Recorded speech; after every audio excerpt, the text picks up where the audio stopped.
एक मशहूर दरूद है बाज़ हज़रात के नज़दीक दरूद माही के नाम से, और उसके फ़ज़ाइल हैं। क्या है, दो तरीक़ से ये दरूद मनक़ूल है। आप सल्लल्लाहु अलैहि वसल्लम मस्जिद नबवी में तशरीफ़ फरमा थे कि एक आराबी एक बड़े बर्तन में एक मछली डाले आपकी खिदमत में हाज़िर हुए। अर्ज़ किया कि इस मछली को 3 दिन से आग पर पका रहा हूँ, लेकिन आग इस पर असर ही नहीं करती। हुज़ूर सल्लल्लाहु अलैहि वसल्लम ने मछली से पूछा तो क्यों नहीं पकती? तो मछली को अल्लाह ताला ने क़ुव्वत गोयाई बख्शी। मछली कहने लगी कि मैं पानी में तैर रही थी, एक आदमी के दरूद शरीफ पढ़ने की आवाज़ मेरे कानों में पहुंची, मैंने और कुछ नहीं किया, अलबत्ता मैं वो दरूद सुनती रही। आपने फरमाया वो दरूद सुनाओ, तो मछली ने वो दरूद सुनाया। तो आप सल्लल्लाहु अलैहि वसल्लम ने फरमाया दुनिया की आग तो क्या इसे दोज़ख की आग भी नहीं जला सकती। अरे समझे, थोड़ा कैफियत में आके बोले तो मज़ा आता ना। बाज़ मकामात पर यह रिवायत इस तरह भी बयान की जाती है कि एक तिजारती बेड़ा समंदर में जा रहा था, उसमें एक मौजूद शख्स ऊंची आवाज़ से दरूद पढ़ने लगा और एक मछली वो दरूद सुनकर मस्त हो गई, झूमती हुई उस आवाज़ के पीछे आती रही, दरूद सुनती रही। इत्तेफाक से वही मछली माहीगीर के जाल में फंस गई। माहीगीर उसे बेचने के लिए बाज़ार ले आया। एक सहाबी ने इस नीयत से वो मछली ख़रीद ली कि इसे पकाकर रसूलुल्लाह सल्लल्लाहु अलैहि वसल्लम की बारगाह में पेश करूँगा। चुनांचे उस सहाबी ने मछली को पकाने के लिए चूल्हे पर रखा। आग जलाना चाही तो आग जलकर बुझ जाती। बार बार इसी तरह हुआ। सहाबी थक कर मछली को रसूलुल्लाह सल्लल्लाहु अलैहि वसल्लम की खिदमत में ले आए, सारा किस्सा सुनाया। तो आप सल्लल्लाहु अलैहि वसल्लम ने फरमाया दुनिया की आग तो क्या इसे दोज़ख की आग भी नहीं जला सकती। फिर उसके बाद आगे रसूलुल्लाह सल्लल्लाहु अलैहि वसल्लम ने हज़रत अली रज़ी अल्लाह तआला अन्हु से फरमाया कि अली इस दरूद को लिखो और लोगों को सिखलाओ, इंशाअल्लाह इस दरूद के पढ़ने वाले पर दोज़ख की आग हराम हो जाएगी।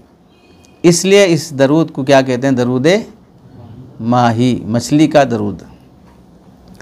बाज़ मकामात पर यह भी बयान किया जाता है कि रोज़ाना फ़जर के बाद 111 मरतबा इस दरूद के पढ़ने से अल्लाह जल्ल शानहू पढ़ने वाले की हिफाजत और इज़्ज़त अफ़ज़ाई के लिए एक फ़रिश्ता मुक़र्रर कर देते हैं। अब वो दरूद माही क्या है?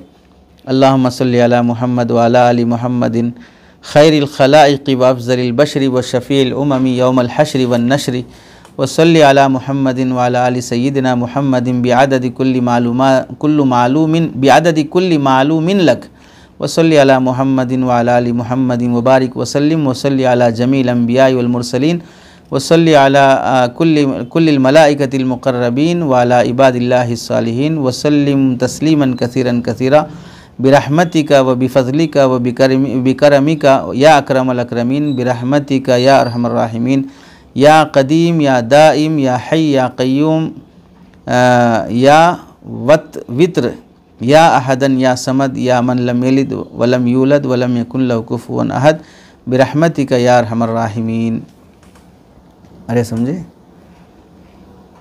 इसी दरूद माही के सिलसिले में दारुल उलूम देवबंद से पूछा गया। दारुल उलूम का जवाब है, जवाब नंबर 152603। जवाब नंबर क्या है? जो दरूद माही आपने सवाल में लिखा है उसके अल्फाज बेआईनी ही किसी हदीस में साबित नहीं है, ये किसी का अपनी तरफ से बनाया हुआ है। वैसे माने के एतबार से सही है, लेकिन जो फजीलत में दो रिवायतें आपने तहरीर फरमाई हैं वो बेसनद और बिल्कुल बेअसल हैं और काबिल तवज्जो नहीं हैं। दोनों जाली और मनगढ़ंत रिवायतें मालूम होती हैं। वल्लाहु ताला आलम। दारुल इफ्ता दारुल उलूम देवबंद। अरे समझे, इन साहिब किताब ने लिखा है तलाश बिस्यार के बावजूद रिवायत सनदन नहीं मिल सकी, इसको बयान नहीं किया जाएगा। तो दरूद माही बयान करना या पढ़ना दुरुस्त नहीं है। बाकी दरूद पढ़ना जो दरूद इब्राहिमी है और दूसरे और दरूद हैं जो साबित हैं उसका एहतमाम होना चाहिए। दरूद से किसी को मना नहीं है।